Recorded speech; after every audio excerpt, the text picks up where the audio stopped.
ಸಂಪುಟ ವಿಸ್ತರಣೆ ವಿಚಾರಕ್ಕೆ ಸಂಬಂಧಿಸಿದಂತೆ ವಸತಿ ಸಚಿವ ಜಮೀರ್ ಅಹಮದ್ ಅವರು ಶಿವಮೊಗ್ಗದಲ್ಲಿ ಪ್ರತಿಕ್ರಿಯೆ ನೀಡಿದ್ದು, ಹೈಕಮಾಂಡ್ ತೆಗೆದುಕೊಳ್ಳುವ ನಿರ್ಧಾರಕ್ಕೆ ನಾವೆಲ್ಲರೂ ಬದ್ಧರಾಗುತ್ತೇವೆ ಎಂದಿದ್ದಾರೆ.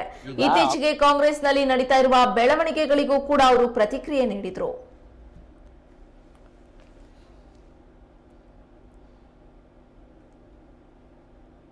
ಹೇಳ್ಬೋದು, ನಮ್ಮ ಪಕ್ಷ ಹೈಕಮಾಂಡ್ ಪಕ್ಷ, ತೀರ್ಮಾನ ಯಾರು ಮಾಡಬೇಕು? ಹೈಕಮಾಂಡ್ ಮಾಡಬೇಕಾಗಿರೋದು. ಈಗ ಹೈಕಮಾಂಡ್ ತೀರ್ಮಾನ ತಗೊಂಡು ಈಗ ಅವ್ರು ಗೆರೆ ಹಾಕಿದ್ ನಾವು ಯಾರು ಗೆರೆ ದಾಟಲ್ಲ. ವರ್ಕ್ಬೋರ್ಡ್ ಇಲ್ಲ, ಒಂದು ಇದಕ್ಕೆ ಓದಿದೆ ನಾನು ಹಾಸ್ಟೆಲ್ ಹೋಗಿದ್ದೆ, ವರ್ಕ್ಬೋರ್ಡ್ ಇಲ್ಲ, ಹಾಸ್ಟೆಲ್ ಹೋಗಿದ್ದೆ ನಾನು ಎಲ್ಲೋದ್ರೂ ನಾನು ಮೈನಾರಿಟಿ ಹಾಸ್ಟೆಲ್ಗೆ ಒಂದು ವಿಸಿಟ್ ಕೊಡ್ತೀನಿ. ಯಾವುದನ್ನ ಜಿಲ್ಲೆಗೆ ಹೋದರೆ ಏನಕ್ಕೆ ಪಾಪ ಬಡವ್ರ ಮಕ್ಕಳು ಓದ್ತಾರಲ್ಲಿ, ಬಡವ್ರ ಮಕ್ಕಳು ಈಗ ಹಾಸ್ಟೆಲ್ ಬಂದು ಓದೋದಂದ್ರೆ ಏನಕ್ಕೆ ಹೋಗಿ ಬರ್ತಾರೆ ಅವರು?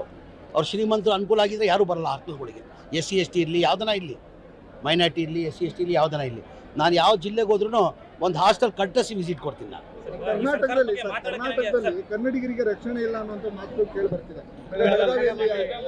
ಕಂಡಕ್ಟರ್ಗೆ ಘಟನೆಗೆ ಇಲ್ಲ ರಕ್ಷಣೆ ಅಂತ ಇಲ್ಲ. ಈಗ ಅವತ್ತಿಂದನೂ ಬೆಳಗಾಮಲ್ಲಿ ನಡೀತಾ ಇದೆ ಈ ವಿಚಾರ, ನಾನು ಅದಕ್ಕೆ ಖಂಡಿಸ್ತೀನಿ. ನಾನು ಸರ್, ಈಗ ಸರ್ಕಾರದ ಬಗ್ಗೆ ಮಾತಾಡೋಕ್ಕೆ ನಾಚಿಕೆ ಆಗುತ್ತೆ ಅಂತ ಬಿಟ್ಟು ಕುಮಾರಸ್ವಾಮಿ ಹೇಳುವಂಥದ್ದು, ಏನಕ್ಕೆ ಎಲ್ಲ ಯೋಜನೆಗಳು ವಿಫಲ ಆಗ್ತಾ ಇದೆ. ಆಯ್ತು, ಕುಮಾರಸ್ವಾಮಿ ಅವರು 2 ಬಾರಿ ಮುಖ್ಯಮಂತ್ರಿ, ಅದೇ ಹೇಳಿದ್ದು ನಾನು. ಈಗ ಮಾನ್ಯ ಸಿದ್ದರಾಮಯ್ಯ ಅವರು ಈಗ ಇಷ್ಟು ಗ್ಯಾರಂಟಿದಲ್ಲಿ 55ರಿಂದ 60 ಸಾವಿರ ಕೋಟಿ ಆಗ್ತದೆ ಈ ಗ್ಯಾರಂಟಿಗಳು ಕೊಡಬೇಕಾದ್ರೆ. ಅದಲ್ಲಿ ಸಿದ್ದರಾಮಯ್ಯ ಅವರು ಬಡವ್ರ ಬಗ್ಗೆ ಕಾಲೇಜ್ ಇದ್ದಿದ್ದ ಕಾರಣಕ್ಕೆ 9,00,000 ಕೋಟಿ ಮಾನ್ಯ ಕುಮಾರಸ್ವಾಮಿ ಅವರೇ.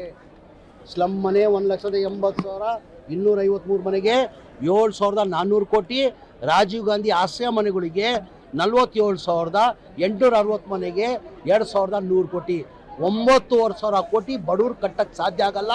ಆ ಗ್ಯಾರಂಟಿಗಳು ಎಷ್ಟನ್ನ ನನ್ನ ಕಷ್ಟ ಆಗಲಿ ಆ ಬಡವ್ರ ಮನೆಗಳು ಕೊಡ್ಬೇಕಂತ ಯಾರು ತೀರ್ಮಾನ ಮಾಡಿರೋದು? ಇವರು ಮುಖ್ಯಮಂತ್ರಿ ಆಗಿತ್ತಾನೆ. ಇವ್ರು ಬಡವ್ರ ಬಗ್ಗೆ ಕಾಲೇಜ್ ಇದ್ದಿದ್ರೆ ಕುಮಾರಸ್ವಾಮಿ ಅವ್ರು ಮಾಡಬೇಕಾಗಿತ್ತು. ಏನು ಮಾಡಿದ್ದಾರೆ ಕುಮಾರಸ್ವಾಮಿ ಅವರು? ಒಂದು ಬಾರಿ ಯಾವುದೋ ರೈತರು ಸಾಲ ಮನ್ನಾ ಮಾಡಿಬಿಟ್ಟು ನಾನು ರೈತರ ಸಾಲ ಮನ್ನಾ ಮಾಡಿದ್ದೀನಿ. ಇಂಥದ್ದು 2 ಸತಿ ಮುಖ್ಯಮಂತ್ರಿ ಆಗಿದ್ದಿಲ್ಲ, ಅವ್ರು ಇದ್ದಲ್ಲಿ ನಾನು ಮಂತ್ರಿ ಆಗಿದ್ದೆ.